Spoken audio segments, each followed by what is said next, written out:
To my channel. हमारा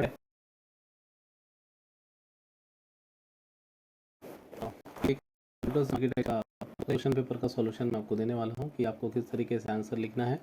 सो चलिए शुरू करते हैं। देखिए, बीसीए का जो सिलेबस है वो टाइम टू टाइम चेंज होते रहता है। तो ये अभी 2022-23 का सिलेबस के अकॉर्डिंग का क्वेश्चन पेपर है, और क्वेश्चन पेपर से अगर हम सॉल्व करके जाएँ पेपर, तो हमारा पेपर थोड़ा सा अच्छा बनता है। सो यूनिट 1 के सिलेबस से पहला क्वेश्चन है कि what is number system, explain ones and two's complement method. तो बहुत ही आसान क्वेश्चन है।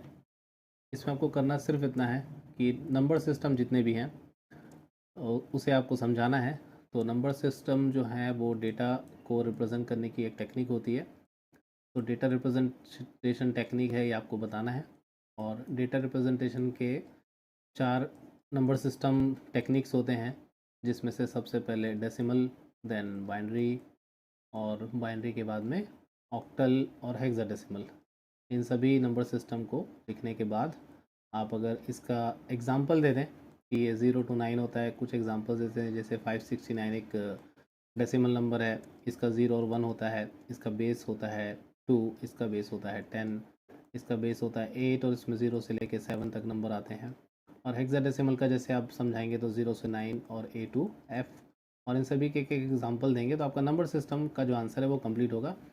ध्यान रखिए, आपको कन्वर्जन के लिए नहीं बताया गया है, तो आपको कन्वर्जन, इसमें नंबर सिस्टम जो कन्वर्जन होता है वो नहीं समझाना है। आपको केवल नंबर सिस्टम क्या होता है, उसके कितने रेंजेस होते हैं, और उसके कितना बेस होता है, और लास्ट में आप इसको समझा सकते हैं। अगर आपको डिटेल में पढ़ना हो तो मेरा यूट्यूब चैनल है, और यूट्यूब चैनल में आप इस प्लेलिस्ट को देखना चाहें तो यहाँ पे देख भी सकते हैं। मैं आपको शो कर देता हूँ। तो इस प्लेलिस्ट में आपको नंबर सिस्टम क्या होता है से लेके सभी सवालों के जवाब आपको बहुत आसानी से मिल जाएंगे। और अगर आपने इसे अभी तक प्रैक्टिस नहीं किया है और एग्ज़ाम में अगर 2 दिन भी बचा हो तो आप इसे बहुत ही आराम से सभी चीज़ें कर सकते हैं। इस क्वेश्चन का सेकंड पार्ट ये है कि explain ones and two's complement method. अगर ये आंसर आपको इसमें मिल जाएगा इस पर्टिकुलर वीडियो में, जो केवल 10 से 11 मिनट का है, तो आप कंसंट्रेशन के साथ अगर देखेंगे तो वंस टूज ही नहीं बल्कि आपको पूरे r's complement, r minus ones complement का क्या कंसेप्ट होता है ये आप समझ जाएंगे। कहानी में एक सिंपल सी बात है, आर और आर माइनस वंस कॉम्प्लीमेंट। इसको मैं इसी वीडियो में एक बार थोड़ा सा रिवाइज करा दूं। यहाँ पे आर का मतलब होता है रेडिक्स, और रेडिक्स का -1 मतलब होता है आर माइनस वंस कॉम्प्लीमेंट। तो यहाँ पे जैसे रेडिक्स मान लीजिए बाइनरी का 2 है, और आप इसका आर माइनस वंस निकालेंगे तो ये हो जाएगा 1। तो ये ही आपका टूज कॉम्प्लीमेंट और वंस कॉम्प्लीमेंट बनता है। और किसी भी नंबर का जो वंस कॉम्प्लीमेंट है वो बनाने के लिए आप नंबर को लिखते हैं, और नंबर का जो वंस कॉम्प्लीमेंट है अगर आप लिख देते हैं तो ये बन जाता है उसका वंस कॉम्प्लीमेंट।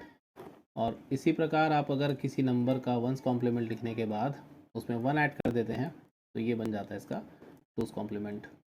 तो इस तरीके से रोचक वीडियोस हैं, इसमें आप इसको देख के रिवाइज कर सकते हैं। आपका पहला क्वेश्चन का आंसर आपको मिल जाएगा। देन आपका सेकंड क्वेश्चन है कि discuss the overflow and underflow error. तो एरर एरर जब भी आपके प्रोग्राम में तभी आएगी जब आपके पास 2 प्रकार की प्रॉब्लम हो, ओवरफ्लो या एरर अंडरफ्लो। इन दोनों की मीनिंग जो होती है, ओवरफ्लो मतलब कुछ ज़्यादा हो जाना, अंडरफ्लो मतलब कुछ कम हो जाना। अब मान लीजिए आपके पास कोई नंबर है, इसको ऐड करेंगे आप तो बहुत आराम से ऐड कर सकते हैं, लेकिन कंप्यूटर में क्या होता है कि हमारे पास में कभी कभी फिक्स्ड साइज़ की मेमोरी होती है। मान लीजिए मेरे पास ऑपरेशन करने के लिए आई हैव ओनली 4 बिट्स। तो आप इसी डायग्रामेटिक रिप्रेजेंटेशन के साथ अगर किसी चीज़ को समझाएं तो सामने वाले को भी बहुत इंटरेस्ट आता है आंसर देखने में। तो आप यहाँ पे ये लिखें कि अगर आपके पास 4 बिट्स की जगह है, अब 4 बिट का सबसे बड़ा नंबर क्या होगा, आप यहाँ पे देख सकते हैं 111, मतलब सभी जगह आपको 1 फिल कर देना है। अब आप जानते हैं कि जैसे ही मैं 16 का बाइनरी होता है 1 4 times 0, this is equivalent to 16 decimal. तो अब ये अगर 5 बिट का नंबर है तो मैं इसे इसमें सेव कैसे करूँगा, ठीक है। तो अब मेरे पास जगह है केवल 4 बिट की, 4 बिट का रजिस्टर है मान लीजिए मेरे पास में, और मैं यहाँ पे 2 + 15 करने की कोशिश कर रहा हूँ। तो ये 17 तभी होगा जब एक्चुअल में मेरे पास में 17 को लिखने के लिए चौथे बिट को राइट करने के लिए जगह होगी। अब अगर मेरे पास जगह ही नहीं है इस पर्टिकुलर लोकेशन में, तो यहाँ पे इस प्रकार की जो प्रॉब्लम आती है इसे हम बोलते हैं ओवरफ्लो। तो सिंपल सा है, ओवरफ्लो एक ऐसी सिचुएशन होती है प्रोग्राम में या आपके कंप्यूटर सिस्टम के आर्किटेक्चर में कि जहाँ पे आपके पास में 4 बिट को लिखने की जगह तो है, 4 बिट की लिखने की जगह तो है, लेकिन आपके पास में जो ऑपरेशन होने के लिए आ जाता है, ऐसे टाइम पे आपके पास में पूरी जो पर्टिकुलर प्लेसेस हैं वो फिल नहीं हो पाते और आपका आंसर में एरर आ जाता है। और ये नॉर्मली जो हमारे सिंपल कैलकुलेटर्स होते हैं उसमें भी आप इसको देखे होंगे कि आपके कैलकुलेटर में डिस्प्ले स्क्रीन होती है और जब आप बहुत बड़ा कैलकुलेशन करने की कोशिश करते हैं तो इसमें ई लिखा जाता है, दैट्स ई फॉर एरर। तो यही आपकी ओवरफ्लो सिचुएशन। अब देखते हैं कि अंडरफ्लो सिचुएशन किसको बोलते हैं। देखिए, अंडरफ्लो एक ऐसी सिचुएशन है कि जबकि आपके पास में अगेन वही मान लीजिए पुराना एग्जांपल, आपके पास में 4 बिट की जगह ज़रूर है, लेकिन हो क्या रहा है कि मान लीजिए आपको केवल 2 बिट इन्फॉर्मेशन स्टोर करनी है, ठीक है, लेकिन 2 बिट इन्फॉर्मेशन स्टोर करना है और 4 बिट की आपके पास जगह है, फिर भी जो इंस्ट्रक्शन जा रहा है उसको ये मालूम है कि यहाँ पे 4 बिट की जगह है, लेकिन ये it might be used place है या फिर ऐसा है कि किसी न किसी मैकेनिज्म के थ्रू, किसी न किसी तरीके की वजह से ये यूजेबल नहीं है, ठीक है।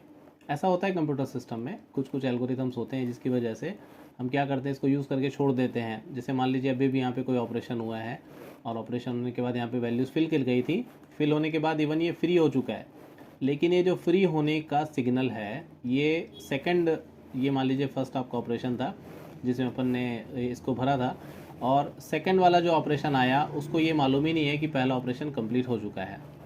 तो जब इसको पता ही नहीं है कि सामने में जगह है भी कि नहीं है, और ये है बहुत छोटा सा, ठीक है, ये इसमें आ सकता है ज़रूर, 2 बिट आप कहीं पे भी डाल सकते हैं, कितना भी बड़ा नंबर 2 बिट का डाल सकते हैं, जैसे 2 बिट का सबसे बड़ा नंबर होता है 1 1, लेकिन ये यहाँ पे आता क्यों नहीं है, क्योंकि ये जो जगह है ये यूजेबल नहीं है। जैसे आपका सोप डिस्पेंसर होता है, सोप डिस्पेंसर में अगर आप यहाँ पे सोप, लिक्विड सोप को भर दें और उसके बाद लिक्विड सोप का एक सिचुएशन आएगा कि आपका लिक्विड सोप जो है वो एम्प्टी हो जाएगा। अब आप यहाँ पे बटन दबा रहे हैं लेकिन सोप यहाँ पे है, और मान लीजिए आपका जो टैप है, जो नल है, वो यहाँ पे लगा हुआ है, तो यहाँ से सोप जो है वो कैसे निकलेगा, ठीक है। तो this is the simplest thing कि आप जब भी कोई ऐसा काम करने की कोशिश करते हैं कि जब आपकी चीज़ एम्प्टी हो चुकी है और फिर भी मतलब आपको लग रहा है कि एम्प्टी हो चुकी है, तो फिर या तो आप इसको खोल के निकालेंगे, ये अपन मैनुअल मेथड में कर सकते हैं, लेकिन यहाँ पे कंप्यूटर सिस्टम में जब इस तरीके का कोई सिग्नल जाता है कि मेमोरी जो है यूजेबल नहीं है, तो ऐसे टाइम पे हमारे पास में आती है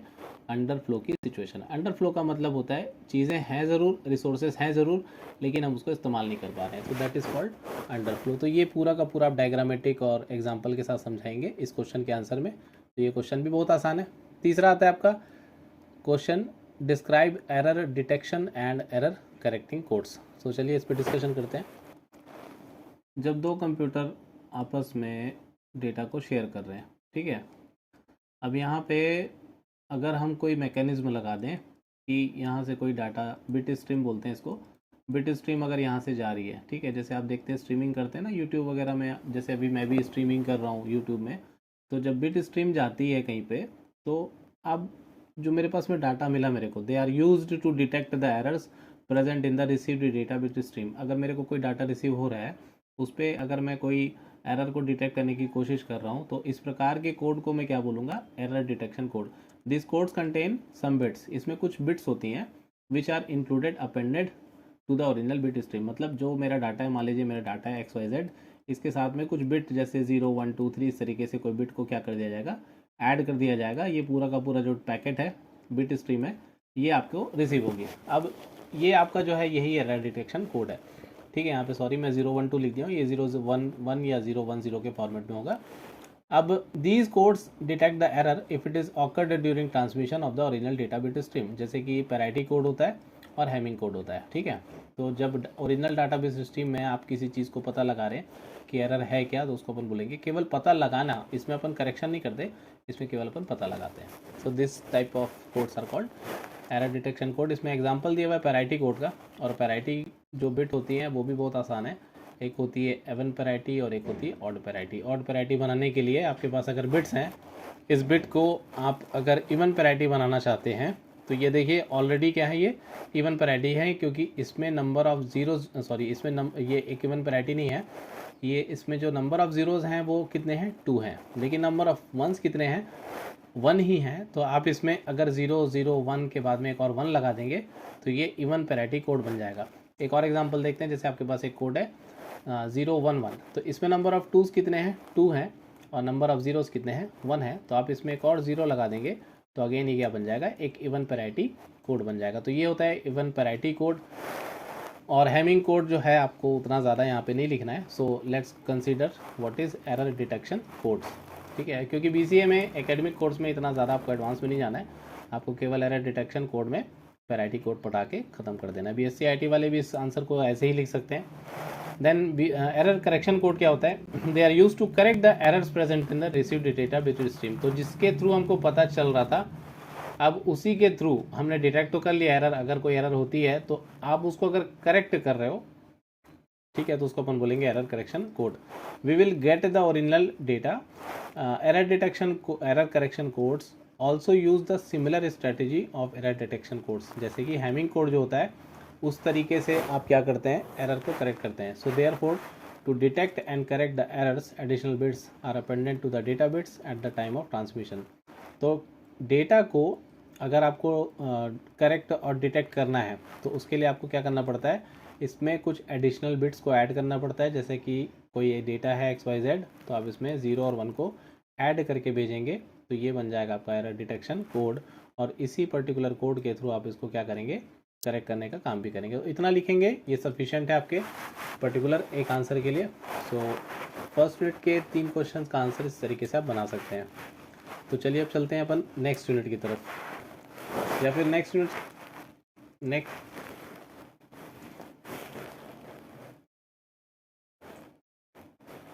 नेक्स्ट यूनिट में जाने से बेहतर है कि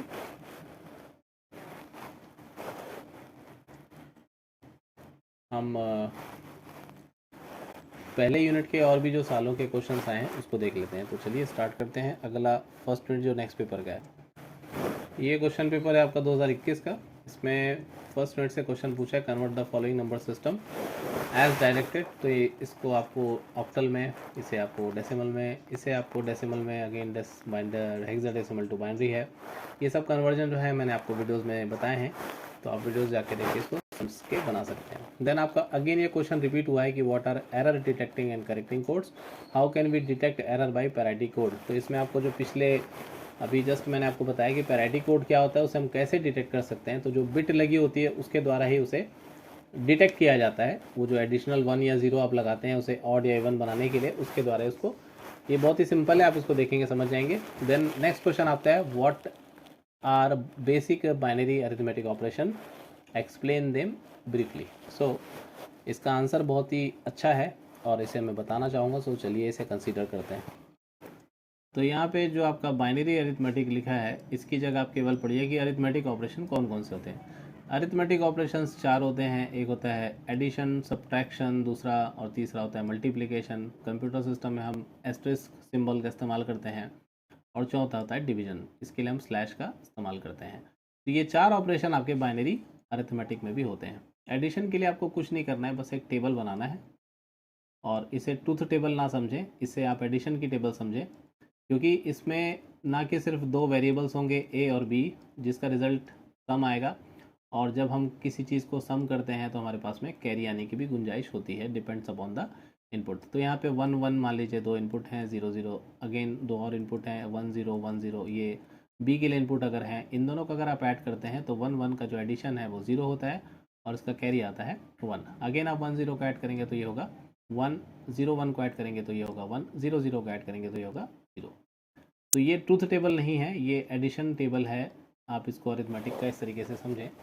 इसी तरीके से अगर आप सब्ट्रैक्ट करते हैं तो आप सब्ट्रैक्ट का ट्रूथ टेबल समझाइए, एक एग्जांपल समझाइए। जैसे आप 1 1 और 1 1 को ऐड करेंगे तो इसके हिसाब से ये हो जाएगा 1 1 0, कैरी आएगा 1, अगेन 1 1 होगा 0 0 1 होगा 1, फिर से कैरी आएगा यहाँ पे 1, और ये हो जाएगा 1 1 0 इस तरीके से।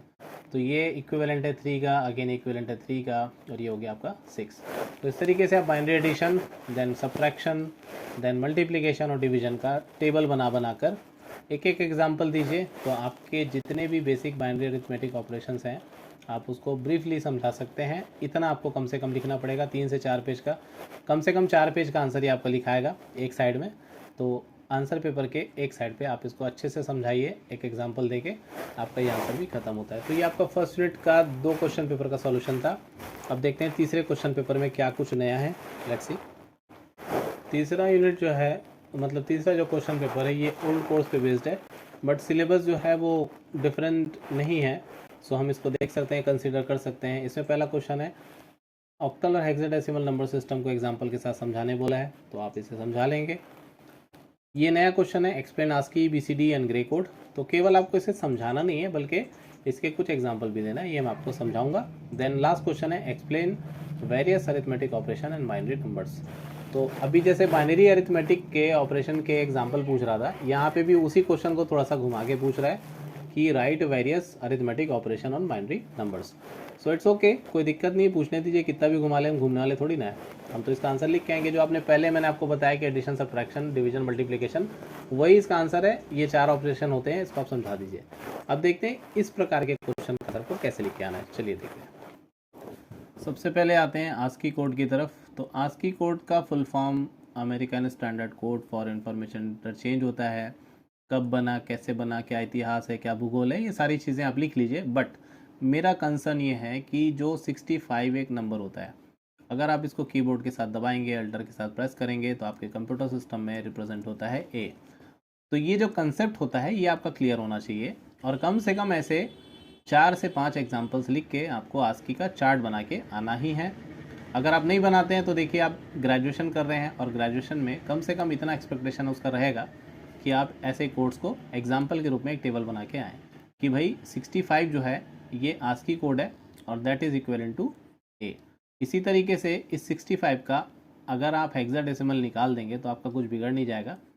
तो आप इसको डिवाइड करेंगे तो ये होता है 4 1, क्योंकि देखिए 65 का अगर आपको हेक्साडेसिमल निकालना है तो 16 से डिवाइड करेंगे, 4 टाइम्स जाएगा, 64 आएगा, 1 बचेगा, दैट इज़ रिमाइंडर, ये वहाँ पे 1 आ जाएगा। तो ये हो जाएगा आपका 4 1।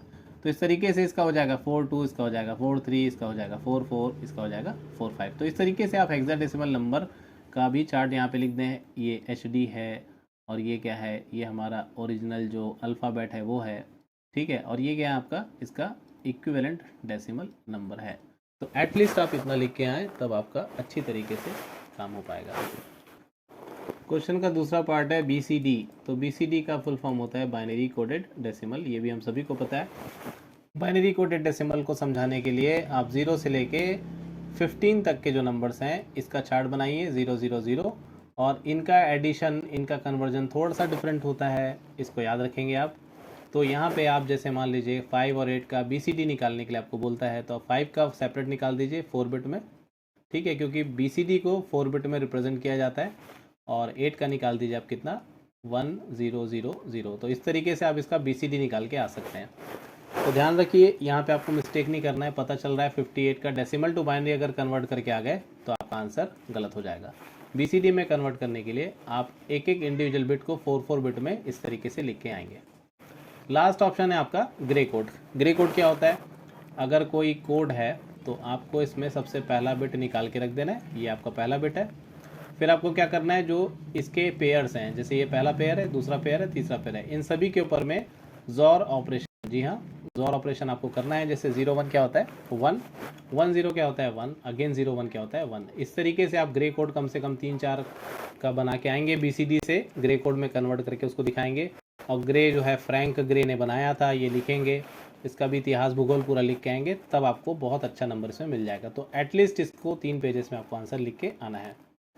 सो I think that's enough for this video, क्योंकि हमने 3 क्वेश्चन पेपर सॉल्व किया, 3 क्वेश्चन पेपर का फर्स्ट यूनिट सॉल्व किया, और लगभग 10 से 15 मिनट का वीडियो ये बन रहा है। सो आप इतना पहले अच्छे से रिवाइज़ कर लीजिए।